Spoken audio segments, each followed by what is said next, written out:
Hey guys, welcome to another episode of Guan Style Your Life. How are you guys today? It's Happy Monday, and we like to start our Mondays off with happiness and joy versus, that whole, damn, it's Monday again. I got to go through my whole work week, but it's like a start to start something fresh, start something new, do something fabulous, and do something great. I have great guests today. We're going to talk about emotional therapy. We're going to talk about love. We're going to talk about it all. Astrology, which is so amazing to me, which I love as well. And I'll share my story, how I met Mecca, and she kind of just read me, and I was like, oh my God. So for me, it's as I grow, I learn, and as I grow, I expand and stretch and appreciate all the wonderfulness that the universe has to offer. And I do think that we, as people, need to open up a horizon. I mean, me, island girl that I be, grew up in this very strict religion, and we weren't allowed to do A, B, C. We couldn't even go to the movies as teenagers because it's the devil's house, But that's okay, This what that did. I came out fabulous. So for me, it was like learning as I came to New York and met all these various cultures and started learning about like all these different cultures, and people thinking that I lived in a hut and I like took the banana boat to America, and I had to tell them like St. Croix is America. We are Americans, and my passport is blue like everybody else's passport. But you had to experiment and teach people stuff.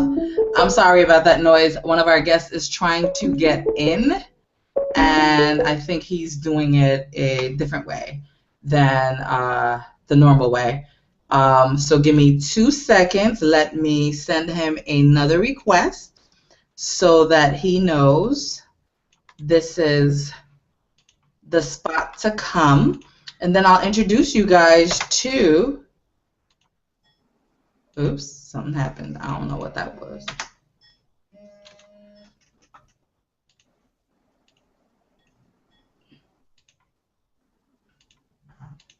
All right, so I just invited him. So let me start by, everybody knows who I am. Charon Richardson, hey. Island girl I be. I started a show to expose everyone that I've met along my journey. I meet fabulous women, men who have all these great stories, who are starting businesses and doing great things in their community. And I feel like there's no show that's really showing a positive outlook on our community and what we're doing. Not talking about reality TV, but we're doing positive things. We're not pulling each other's hair out. We're all about empowering each other. What do you need to become great? What do you need to be what you need to be? So for us, this is what this show is about and what it is for me, because as I came up from my journey, it was always somebody that kind of pulled their hand back, gave me a hand, let me know how great I was, and gave me a little encouragement to help me to be here. So if I can do that for one person, I'm good. Like for me, that's all that matters. So what I want to do is introduce our guest. Today we got Mecca Woods here. Hello. So everybody say, hey, Becca. Hey, Becca. Hey, Becca. Hey, girl. So she's a transformational coach as well as an astrologer. And I'll share later with you guys how I met, and again, how she read me. And I like went home and my life was like totally changed because of it. And it's, I know everybody's leery and all this stuff, but I posted a video on Instagram and people were like, team this, team that, team that. So whatever you are, like send your questions, hashtag your questions to Guan SYL. That's Guan SYL for our astrologist, transformational coach, so we can get some questions out there and let them know that we're showing them love. So let me tell you a little bit about Mecca.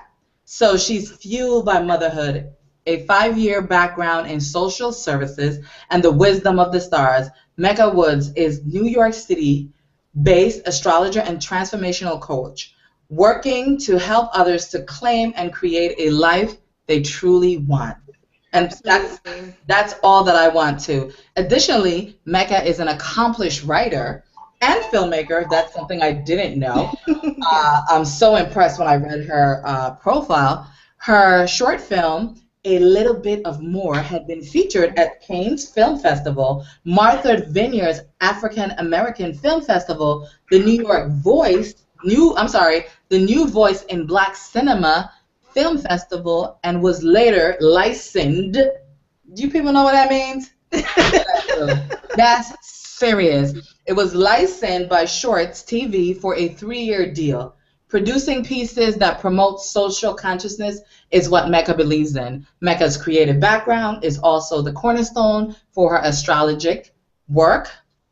Everyone, please, please, please give it up for Mecca. Hey, thank you so much. Thank you so much for having me. Thank you. I'm so honored again. And let me introduce you guys to what's your name again? Nah, I'm playing Kenneth. I don't have a name at all. Call me whatever you want to call me. How about that? Hey, Kenneth. I heard you in the background calling in, and I was like, oh, let me send him another thing because I don't know what happened, but it's fine.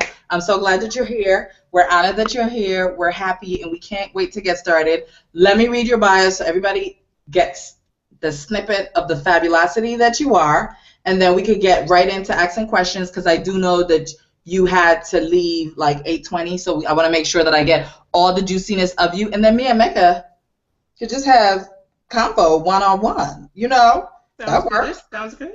That works. So let me tell you a little bit about Kenneth. So Kenneth Todd, KT, he got a nickname, boo. Nelson is a new millennium social activist and actor from Winston-Salem, North Carolina. After the loss of both his parents within a short 2-year time span, Nelson was determined to fight and press his way towards wholeness and healing. Rather than let his depression define him, he decided to take action and once again help others who were also suffering by feelings of despair and depression. Nelson merged his experience as a community activist and an actor to create a telling documentary called Faces of Darkness. KT also co-founded Nights Thriving, a foundation which stresses the importance of education, leadership, health, community, brotherhood, and the fine arts for young boys. Everyone, please, please help me welcome Kenneth Todd Nelson. Good job. Thank you so much. I appreciate that. I always, at least for me, whenever somebody reads my bio, you go, did I do all that? Yeah. You know, it's kind of really outside of your body. You go, because you're always I feel like we always have this internal battle with ourselves thinking we haven't done enough. For sure. We need to do more. And then you hear somebody in adoration of the greatness that you're doing, and you go, oh, well, maybe I did do something. That is right. I did do that, and I'm like, wow, yeah. Maybe I did do something. So I'm super excited about having you guys on. I think this would be a perfect blend of emotional healing coming from our community. You know, that's not something that is talked about or it's shunned upon. It's so not. You're not supposed to. You're supposed to be strong. You're supposed to, if you look for help, go for coaching, try to change.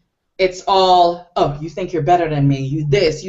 It's never, oh my God, you're looking to improve yourself. Great. How can I help you to help you get where you need to get and help us as a community better the community, not just stick in this box. So my belief is, there's no box. I kick boxes down. I kick walls down. I make windows and put in windows and seal that up. So we're gonna look out. We're gonna create. We're gonna be about more. We're gonna do more. And I'm just ecstatic to have you guys on here talking. So let me start with Mr. Kenneth and talk about like your projects that you're working. Kenneth, can you tell us what is depression? Well, that's interesting. That's actually an interesting question. The reason why I say it's interesting because depression can look different in different ways. It shows up different for different people. Let me just actually tell you my story, and then it kind of will define what my journey was. Okay. I'm from North Carolina. I'm from Winston-Salem, North Carolina, and Concord as well. And I grew up in the Bible Belt. I grew up with both of my parents, and I was very close with my parents. I'm an actor, and I moved to New York probably about, 10 years ago. So I moved to New York, and, it was my first opportunity to leave the South, which was great because I grew up in the Bible Belt. And you pray everything away. That's what we were taught. That's still what I believe, but also I've learned a lot more since I've been living in New York. However, when I came up here to New York, things were going really well, and all of a sudden, maybe a few years ago, I lost my mother, and it was very traumatic losing my mother. She died on Valentine's Day a few years ago, and all of a sudden, just one day, she's no longer here. And then 2 years later, I ended up losing my father, and it was very traumatic. But I didn't really think about it too much. I got back to auditioning, I got back to daily living, and I did not know that I was actually doing things that were I didn't realize I was suffering from depression. I remember there were times where I was eating a lot of sweet, and it would make me feel good. Then I would crash, but I didn't know I was crashing at the time. I just knew that it made me feel good. I knew that I was laying on the couch and not taking showers like a week at a time. I was laying in the dark and not speaking to certain people. I know that I didn't work. I remember I ended up going to the doctor one day. My blood pressure was really low, and all of those things happened. But I didn't necessarily know I was suffering from depression until one day I was laying on the couch and the whole left side of my body was tingling, and there was like this tingling sensation, like this numbness. So I ended up going to the emergency room, and I went there, and they tried to figure out what was going on with me. They actually thought I was having a stroke, but after further tests and other questions and investigating, they realized that I was suffering from depression and also anxiety. And I didn't want to own up to it because it was, I guess, maybe the stigma that was associated with it, because I didn't want people thinking that I was crazy, because that's what I associated with that type of behavior, or what I thought depression meant, which was totally not true. And so they suggested medication.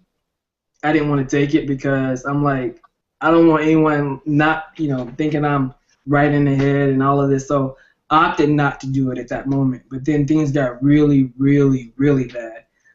They realized that I had a vitamin D deficiency, and then after that, I ended up gaining weight, and then maybe a month later, I think I probably lost about 15 pounds within a month. Wow. And so it was really, really bad. So after that happened, I opted to take medication. But not only did I take medication temporarily, I changed my diet. I was eating all of the wrong things. I didn't realize I was doing that. I got a therapist, which was excellent. I got a life coach, which was great. And I started to exercise. So I used my own individual, I guess, cocktail to kind of help me for my recovery. But then what happened next, last year, August 19th of last year, one of my friends died by suicide. But before I tell you that, I never told anyone what I was going through. Even after I started all of those things, I kept it to myself. But then last year, one of my friends, the actor Lee Thompson Young, he died by suicide. And after he died, I said, I have a responsibility to do something, because here it is, it was a good friend, but I never told him my own personal struggle. Then I start realizing that there are a lot of, young men and brothers out there that are suffering from depression and don't even know what they're suffering from, or they don't know what it looks like. And I am what depression looks like. So I started this crusade with my partner, Skookie Moore, and I to produce this documentary called The Face of Darkness documentary. I love it. I love it. I love it. I mean, you've said so much in that time frame. I'm just trying to soak it all in. It's a journey. It was a journey, you know. But what's more amazing is that you fought your way out. Like, you fought your way out. So something inside you told you that this wasn't right and you didn't need to be here, and you fought your way out, because you could have easily ended up like your friend. And I was very close to. Don't think, to be honest with you, I thought about it. I thought about ending it all, because here it is, the people that loved me so much, they were no longer here, and I was by myself, and I felt alone. And I think a lot of people that go through that, they kind of feel like they're not alone, that they are alone. And in actuality, you're not alone. There's so many people that are going through what you're going through, and no one talks about it. Nobody. So what I realized is that even, it's funny, because even when I started this documentary, I did not want to tell my personal story because I was still ashamed to talk about it. I knew I wanted to help people, but I still have my own internal struggle. And I realized that with this vulnerability, there is relatability. So, I'm sorry, I'm being glamour today, and he just wants a little lovey. Say hi. Hello. I realized that there's relatability and vulnerability. It is. I think that being voluntarily vulnerable is scary, but also very powerful.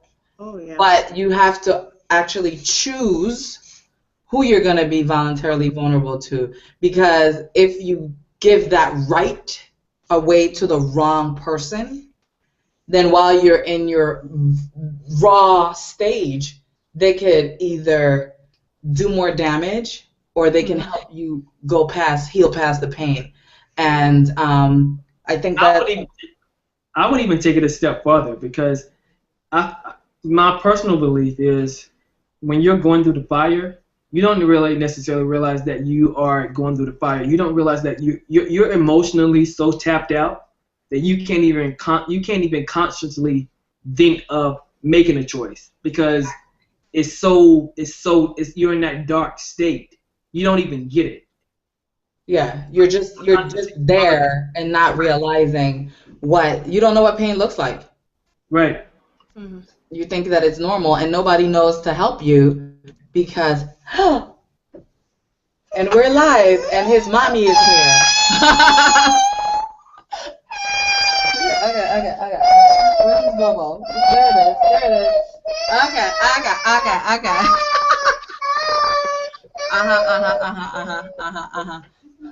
It gotta be glammy, glammy. That's interesting that he's crying right now, because he's a little boy, and I think that it's so important for us to teach our young boys, especially at that age and even getting older, that it's okay to cry. It's okay to cry. Oh, yeah, for sure. Definitely, as a young male, they teach us, to shut up, don't cry like a little girl, like suck it up, and it is the human experience is to have those moments where you can cry, where you can express yourself. Like, all day he was like upset and just fidgeting, and I just was like, okay, I know it's a new place, he's not really comfortable, he doesn't know like all this stuff, like what's happening, so he's just been like, and it's okay. So I just put him next to me and be like, usually he's running around and not even paying me any attention, but you are right, because I did grow up like traditional island home, like chuck it up, man up, don't be a and for all of that kind of stuff, stop crying like a little girl. Those are the worst things that you can tell the little boy. Yes, exactly. Oh, yeah, for sure. Yes, exactly. Let's talk a little bit about you creating the Face of Darkness project. Yeah, definitely. I have some great people that I'm working with right now. I'm working with Terry Williams and Dr. Jeffrey Gardier and Squeaky Moore and a host of other people, and we're we're working on the full length. If people can check out the documentary, the short on the Face of Darkness documentary. Yes, we will have all those links on our site to share with you guys on our YouTube channel.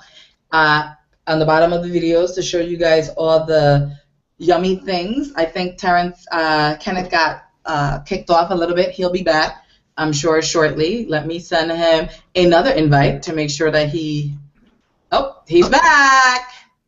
Here he is. He's back. So, yes. I was just gonna say people can check out the Face of Darkness documentary on YouTube. They can go to the Face of Darkness documentary on Facebook, watch it, share it, spread the word. We're starting a movement because there are a lot of people hurting, but we want people to know that you can heal, you can have recovery. Like this whole process for me, starting the Face of Darkness documentary, is really part of my own recovery as well. Which I love. And honestly, most of the time when you share your story and you share it authentically from who you are within, like that's when it really resonates and really means something to the community, because basically you can only share your hurt, your story, what you are. And I feel like that's the best way. Another question for you. Many people, especially minorities, seem to think that going to a therapist makes them look, quote unquote, crazy. What can we do to motivate them to seek help? Well, you know what? I would first of all, I would disassociate the meaning of what you think the word means. Take away that meaning. Create what you want. We are so conditioned by meanings that were told to us that we really take on that. Create a whole nother meaning for yourself, and don't let it mean what you think that it means, especially if it's negative. And I say go. I mean, really go, seriously, because you'll be surprised. Like when you have that, when you get all of that's holding you back, and you really can live your full potential life. Like it's amazing the possibilities that you can create. So it's really exciting because when you have that dead weight gone, I'm telling you, it's a beautiful thing. And therapy, I think it can be interesting because you have to find the right therapist. I don't think that every therapist is right for the right person. You have to do some research. And also, when you're doing your research, a lot of people feel like, well, they want to see a therapist that look like them. I think that's great. I think that it's good to see people that look like you because you can identify. But however, I think you can find a therapist that, no matter what color they are, if they've been culturally trained due to the cultural differences that we all have, I think it's great because right now I've had a black therapist, but now I have a woman therapist that I love, and she's Caucasian, and we get along very well. You see, and that's all that matters. I do have another question. Is there, if you're somebody is in despair and depression, is it that we're going to a licensed therapist, or are you going to a coach, or is it a therapist? I think for starters, you got to go see a doctor. That's number one. Okay. I really believe that, and I think that you should talk to your doctor. Say, hey, I don't want to take medicine, and tell them that, because there's so many other options that possibly could work for you. I did a cocktail of everything, and I think that's something that I chose for myself.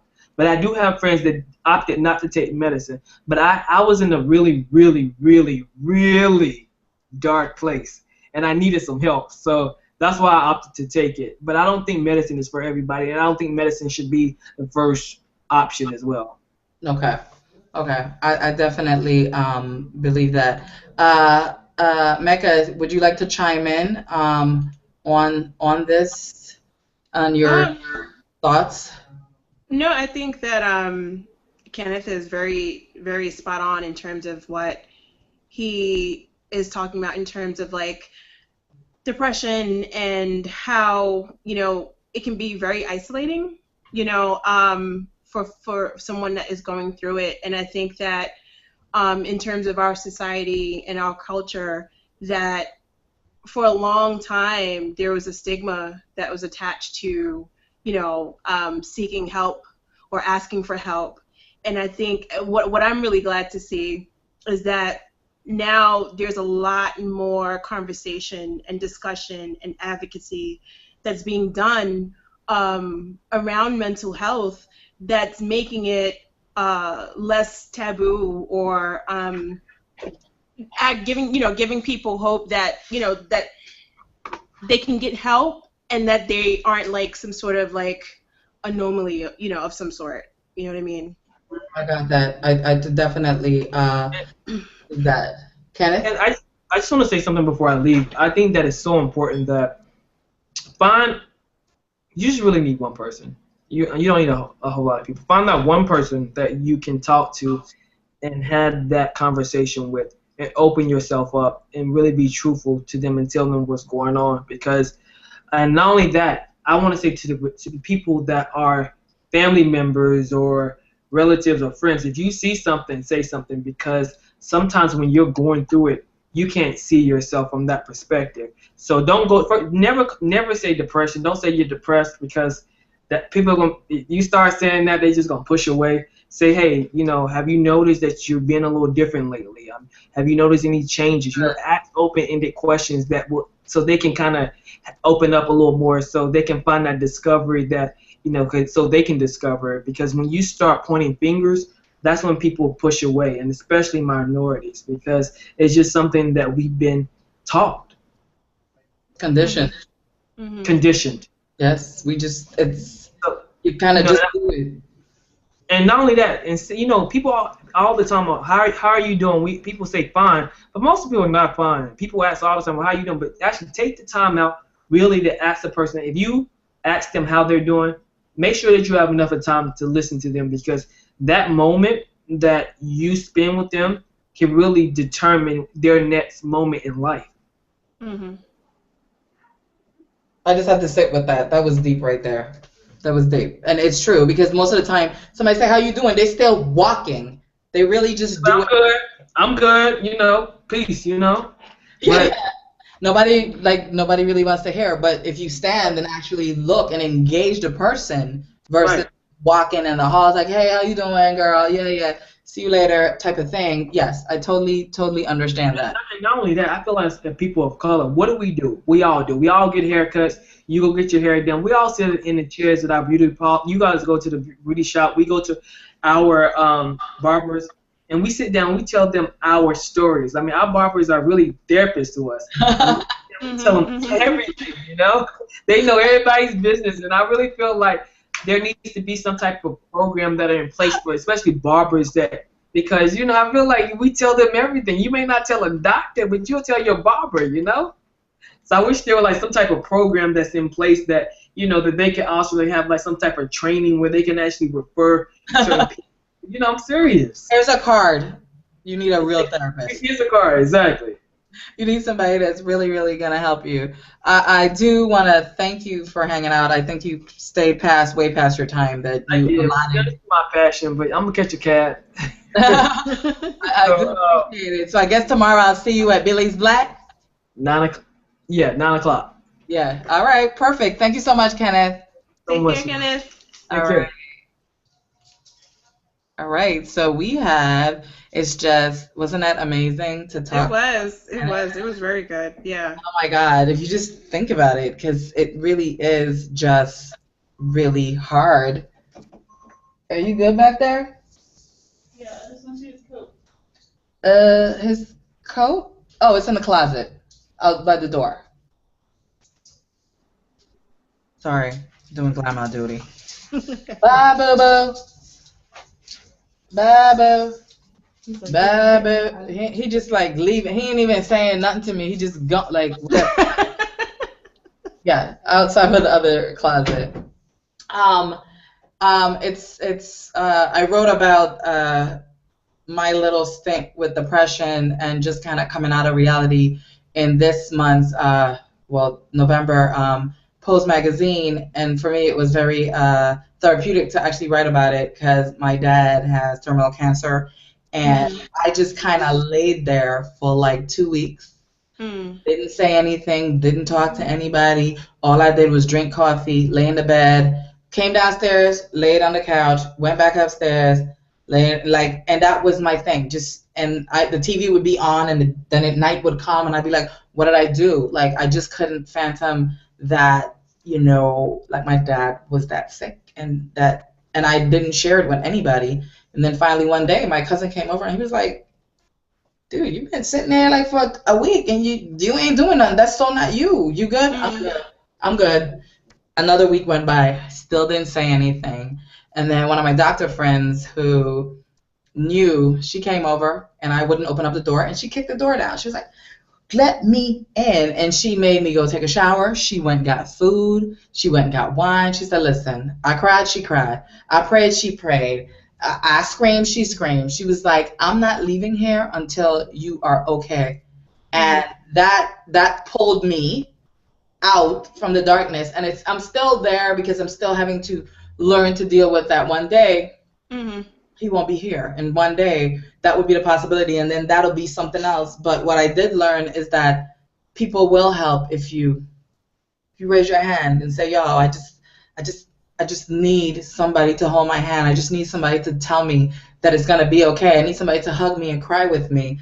And then, I started praying, and I have friends who are transformed and have been to numerous stuff and seminars, and that's who I talk to help me, like Kenneth said, to find somebody to help you to talk, so that you are vulnerable, but vulnerable to the right person, so that they can actually help you get over that hurdle. So for me, it's still a daily battle. And yeah, when people ask me, I'm good. How's Daddy? He's good. He might not be, but I just always feel like it's not not like you want to be just complaining all the time. So I just feel like you don't want to complain all the time. Nope, he's great, and I'm a believer. If you claim it, it'll happen. So I just go, he's fabulous. He's great. He's amazing.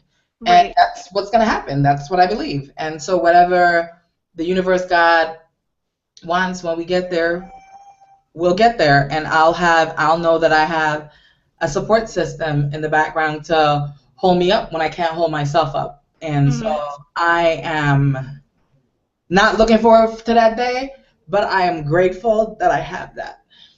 Yeah, I totally agree. I mean, I swear you and I are definitely kindred, because I've been going through, I haven't told that many people, but I've been going through a similar issue with my father, who's also been battling cancer as well. And it's difficult. It's difficult seeing someone that you've looked up to for forever, who you've been close to, who's raised you, going through something, and there's only but so much that you can do for that person. So my heart definitely goes out to you. I totally understand where you are. And for me, I think my story in terms of like how I came to coaching and astrology was in a similar place of like, my parents were drug addicts. They were both heroin addicts, and I was acutely aware of that, growing up. And that kind of put me in a place of being sort of like the responsible one in the house for a lot of reasons, between my brother and I. And what that ended up doing was it caused me to mature a little bit faster, especially mentally. And it put me in a place where I felt like I had to always keep it together. I always had to hold it together, because there was always some sort of crisis that was kind of like we were always on the brink of crisis. And growing up, that kind of stuck with me in the sense of me feeling like, I couldn't ask for help, because to do so would be weak, or to do so, that would invite people into your business, and you can't have people, in your business, and those kinds of things that we kind of grow up with. And it wasn't until I was like, after my early 30s, probably like around just after I turned 30 or so. And I found myself in this place where I was juggling so much. I was working on the film. I'm a single mom. Stuff going on with my parents, and then I had a job, that was crazy, and it was just a lot. And then on top of that, being in a romantic situation that was toxic, and still trying to keep a stiff upper lip and kind of make it seem like everything was okay until I burned myself out. And astrology for me came because I went to, for my first reading, and I remember it giving me an option to show that I wasn't a victim of my circumstance, and that I actually had tools to empower myself. And also, you know, the part that I do love about astrology too, that I think a lot of people, if you aren't familiar with the medium, is that there's a huge therapeutic aspect to it, and there's also a spiritual aspect to it, where it allows you to show like kind of like it allows you to develop as a human being. You know, it helps you to tap into that self-development. And for me, that meant being able to ask for help and get over that fear of looking weak and letting people know that I wasn't doing okay, you know, instead of trying to put on this face. And I realized that once I started to do that, the help that I needed started to roll in. So that was a really big thing for me. That was amazing. That was life changing. Yeah, yeah, for sure. So you grew from your pain. So your pain helped you to stretch and become who you are. Yes, yes, yes, for sure. And I mean, you know, and like, you know, coming from the background that I did, I always had this need to kind of want to be an agent of positive change. And I found that I was able, you know, once I was able to kind of like work on myself, and I think that's something that that has to be said too, because I think that sometimes folks think that, you know, once you, like, if you see a coach or if you see a therapist or whatever, that it's just like, you know, you're fixed and you're good and that's it. But it's a regular practice, you know, that you kind of have to keep up, because some days are better than others. You know what I mean? So when you were talking about how you've been with your dad, I completely get it, because some days it's good, some days it's not, but it's all still very valid and still very necessary to that healing process. Exactly. And I just take it as I had to learn that life is a journey, and Mm-hmm. it's like this amazing mystical adventure, and through it there are going to be some amazing times. And I just always think of the bad times is, what's the lesson, what do I need to learn from this, so when I get on the other side, how amazing am I going to be? And so Right. that always helps me to just take the pain as it comes, Mm-hmm. crumple if I have to, and just know that, I think as you get older, you kind of start sifting out friends, because then you need more. And so I feel like you're just, I don't have friends that we just sit and talk crap, like, or talk about people business. Like, I'm not like, no, what is it that you need?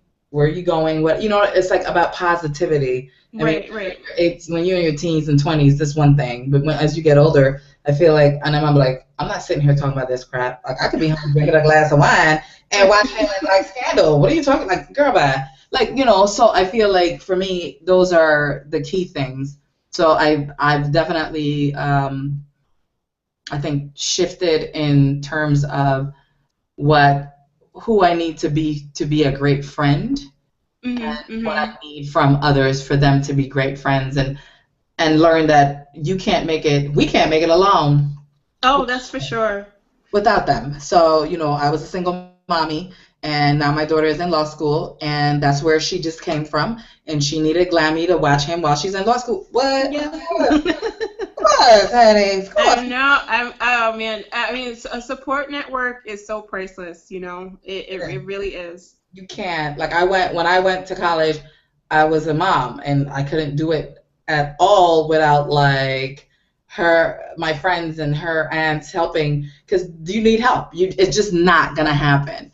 And Right. so for me, you live and you learn and you go on. So I would love to talk about astrology Yes. with you. I was sharing with Mecca earlier that island gal that may be, this is not something that we talk about. It's like, oh, it's the devil type of thing, and who are we to who are these witches who are defining the future and telling the future and blah blah blah blah blah. But I met Mecca, Goddess on the Go, and Leora Edu was on the show before, episode 2. And it was funny because she just walked up to me and just like, and I was like, what? What? What? It's like, you're a Leo, and this, and your personality is this, and this is the kind of man you need, and this is me. Well, but everything was, and we didn't have no long-winded conversation or anything. Her thing was so on point, and it was like, this is happening now, but this will happen. It'll be fun. And I'm just going, okay. So must tell you, Miss Mecca is the truth. So you guys need to hit her website up because it is so amazing. I know that she does seminars and such like that, and you guys need to definitely, you know I don't lie. Like, no. And I'll put my name on it, like, for real. It's funny because also one time when I went to Hong Kong and I was in China, some back way of China, one of the lady factory workers walked up to me and she says, oh, you lying. I'm like, okay. I don't understand. So my chaperone is like, then she started talking. And so the chaperone said that she says your personality is this. She can feel your thing. And I'm going, I don't like this. Like, who is this? And, you know, they have a whole different zodiac sign because I'm the year of the pig, and I didn't like that either. But I do love the pig, though, so I'm not sure if that's why. But, you know, it's so amazing. So define for us what astrology is. So for people who don't know. Sure. So astrology, really simple, in really simple terms, you know, it's simply a study of cycles. Right, so I always like to explain it like when you think about Earth, right, here on Earth, us as human beings, our life cycle, you know, whether it's aging, whether it's, you know, giving birth, whether it's dying, whether, you know, we fall in love, fall out of love. You know, we have different seasons for everything, right? Literally different seasons, you know, spring, fall, summer, winter. When you think about the way the Earth moves around the sun, you know, like it's all of a study of cycles and patterns. And so in terms of the way that astrology works, it's kind of like as above, so below, you know, that kind of dynamic is at work when we talk about astrology. And astrology just gives some symbolism and some representation to what those cycles mean. It can help us to look at things that have gone on for us in the past and help us to kind of make sense of that. It makes sense of things that are kind of going on currently for us. And then it also helps us to plan accordingly for the future. And it's not so much, you know, like fortune telling so much, but you can think of it, when I think about a predictive astrology, I always think about it in terms of having kind of like a cosmic planner, you know what I mean? Like planning things so that you are able to do things and create things on those most auspicious moments when things are kind of, that cosmic energy is kind of working with you instead of against you. And for me, I find it useful because, you know, like I said before, it allows you to have a more empowered role in your life instead of feeling like a victim of circumstance. I love it.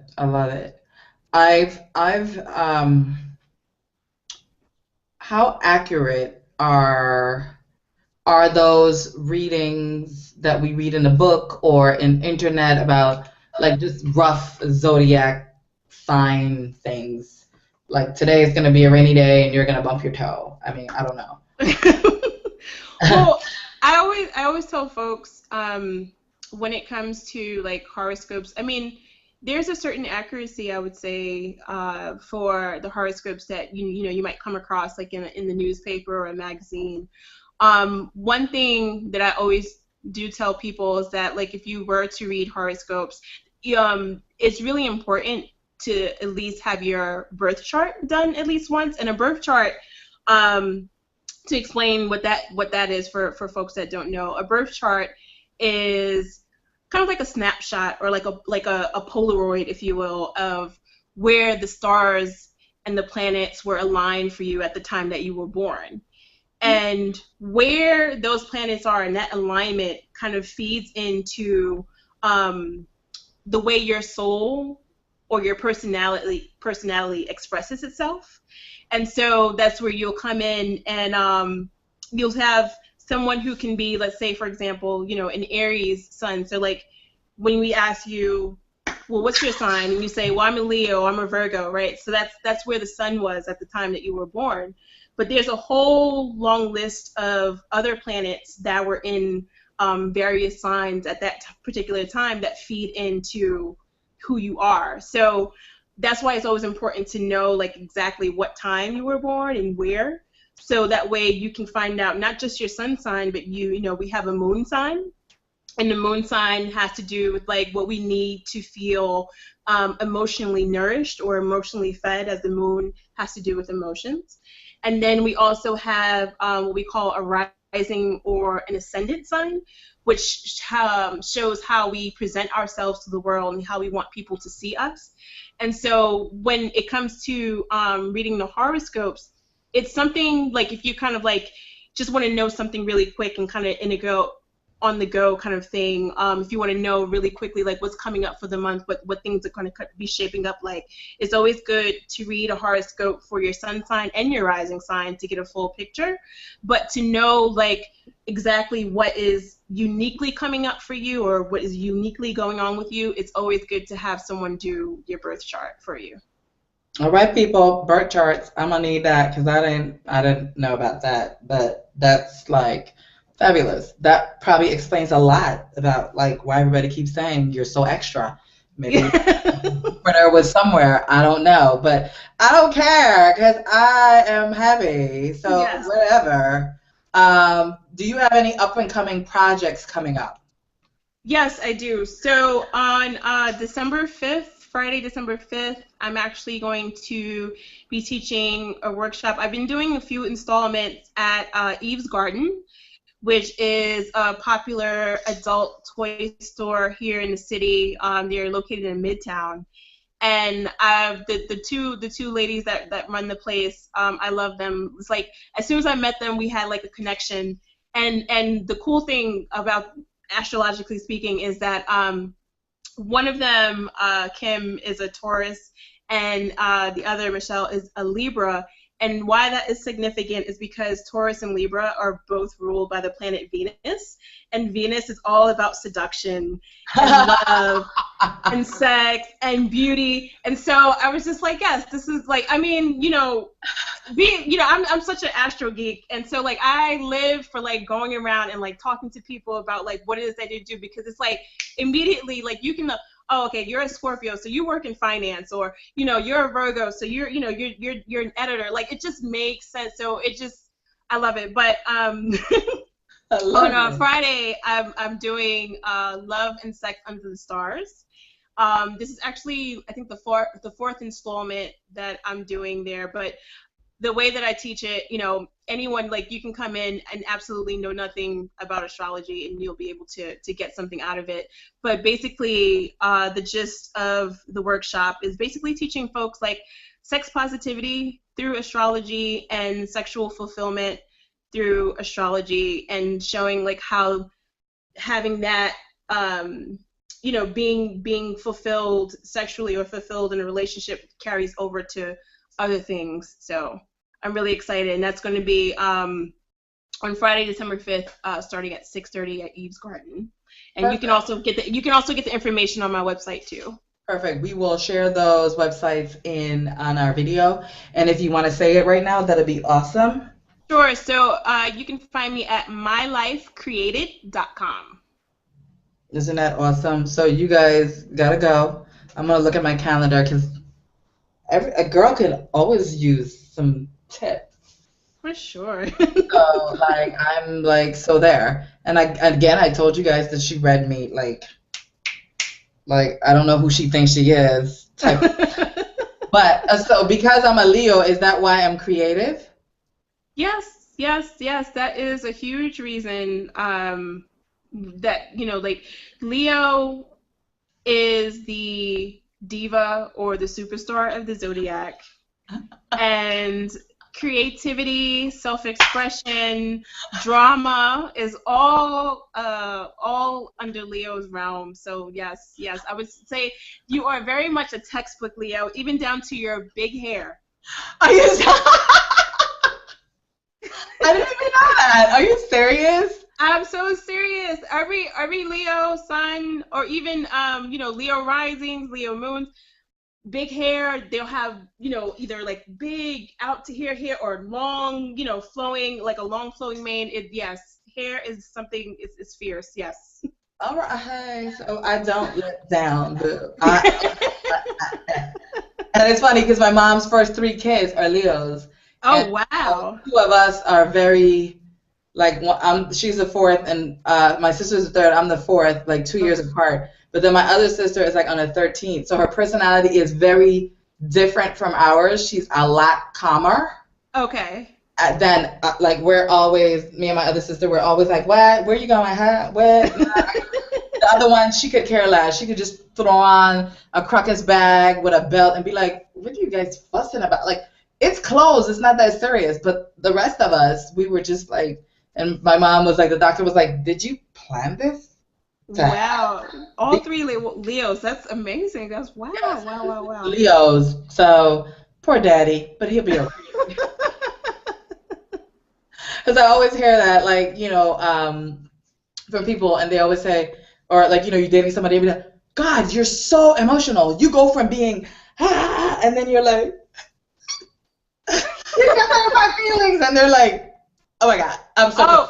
Yeah, Leos are so sensitive. It's like, it's kind of like, you remember the Cowardly Lion from The Wizard of Oz? Yeah. He was so sweet. He wanted to be so tough, but he was so sweet and so sensitive underneath all that gruff. I feel like that kind of describes Leo to pretty much a T. It's like there's all this confidence and then all of this shine and all of this boom, and then it's like you can say something and it's like, oh no, but don't, how dare you say that to me? It's just it's the kings and queens of the zodiac for sure. I just want my mane petted every now and then. Like, what's the problem? I think maybe it'll be fun for us to do a reading one day and tape it and let everybody see how crazy, like, and we get to experience how fabulous you are and all that yummy. Oh, I would love to do that. Yes, I love to. So they can see, like, how you read me. So again, this is how she walks up to me and didn't know me and told me about myself. But I didn't take it anyway because actually it was like, I felt like it was exactly what I needed to hear because I was really kind of in a place of like unbalancedness. So she really just helped me. Like she said, it kind of helps you to see, helps you to give you guidance. So it actually gave me guidance. And that was a part of my life a couple of years back where I was seeking, not that I do believe in God, I do believe in Jesus and all that stuff, but I was seeking other things outside of just the church because I feel like there's so many knowledge and so many great things out there that all we have to do is seek it. And if some things work for me, honestly, I've gone to seminars and certain things I get it and it doesn't feel right. I'll listen to everything else and I'll just throw that back in the pond. I'll be like, nope, I'm not doing that.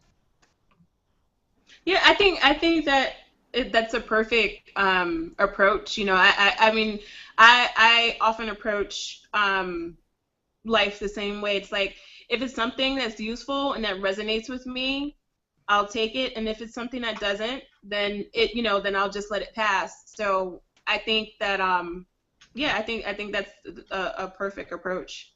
Yeah, because I feel I actually I keep yearning for more and looking for more, and so eventually I had to go seeking more, and which I think that it's amazing. How do you How do you deal with approaching religion along with astrology? Because I'm sure people will come and be like, oh yeah, like, you know, how I grew up. Is there a way that you handle that? Well, that's a really good question. I remember being when I first started studying astrology seriously. I've been studying for about 5 years and practicing professionally for about, I would say, about 4 years now. And I remember when I first started, that was one of the things that I was a little worried about in terms of actually saying, hey, you know, I'm an astrologer. I have met my share of folks who, you know, either their faith is, you know, either Christianity or Islam or whatever, and who may be a bit apprehensive or skeptical about what it is that I'm doing. And that's fine. Like, you know, I realize that my mission is not to beat anyone over the head with what it is that I do or my approach, because I do believe that if you're open to it and if the message is meant for you, you'll receive it, and that's fine. But I will say that in terms of religion and astrology, I wouldn't say it's one versus the other. I definitely think it's something that can go hand in hand. I know a wonderful astrologer based in Brooklyn. His name is Samuel Reynolds, who is a practicing Muslim and also has been teaching astrology for about 15 years now, you know. And there's also, I remember reading this book called, it is by an astrologer. He's also a professor of theology. Nicholas Campion is his name, if I remember correctly. But he wrote a book called Astrology and Cosmology in the World's Religions. And it goes through to show you like how studying the stars or human beings trying to connect themselves to something greater has been a very long and old thing that we've been doing since forever. And astrology is just one of those tools or pieces of the puzzle that kind of fits in to kind of help us make sense of what it is that we do. But there's no, like, I don't invite people to pick. Like, you can still have your faith and believe in God and believe in a higher power and still be into astrology as well. Exactly. That's exactly how I feel as well. So I think that it's a win-win. And if, again, knowledge is fashionable, darlings. Like, Yes. why not educate yourself on so many amazing things? We live in an era where you can just Google it. Or there's somebody out there that knows something that you can pick up the phone and ask. It doesn't hurt. Knowledge is fashionable. That's like my motto. Like, just educate yourself in various ways. This, I cannot believe, like, our hour went by like this. Like, Oh, wow, really? isn't that crazy? Like, I just talk too much. No, I don't. No, Mecca, you talk too much. But again, I'm gonna try and come to your thing. I gotta look at my schedule and figure it out. But I do want to come there and do those snippet videos so people can see how fabulous you are. And again, guys, her website and information will be up on the video. I will also post it in the group and also on my webpage, my Guan by Sharon page, so that you guys can know. Thank you so much to Kenneth, and thank you so much for Mecca for coming through and showing Guan Style Your Life so much love. Like I said earlier, I started this journey to share all the amazing people in our community that are doing amazing things to change our world and to leave their footprints in the concrete, not in the sand, because somebody could wash that out. We leaving footprints in the concrete, and we're creating long life legacies that will be here for generations and generations. So it's just baby steps, but baby steps is all we need. So as a community, we are going to make a change and make a difference. So I'm just sharing all the fabulous people along my journey that I've met. I want to thank, again, Mecca for coming through Thank you. I had a blast. Thank you. Sharing her astrology, and we didn't even get to talk about her transformational coach because her astrology thing was so good. Like I told you guys, it was so good. Well, it goes hand in hand. Coaching and astrology goes hand in hand. So which works. So we will follow up with her, and we have other plans later. So you guys will definitely get recaps and all that great stuff. Again, I want to thank you guys for hanging out with me, Charon Richardson. And I'll see you guys next week. Guan, style your life. And don't forget to Guan, I dare you to make this week absolutely extraordinary. Change somebody's life. Change your life. If you don't like it, change it. If you're not happy, do something about it. And if you're depressed or in a state of darkness, reach out to someone. Don't stay there. You can reach out to me. Email me. Hit me up on Facebook. My number is on my website, Guan by Sharon. That's like my real number. I will pick up the phone and be like, hey, call me. Whatever you need, call me. Don't sit there in darkness by yourself. We're here to help you. And if I can't help you, I know somebody who knows somebody that know them other people that can help you. So let's do this. All right? I'll see you guys later. Bye. bye.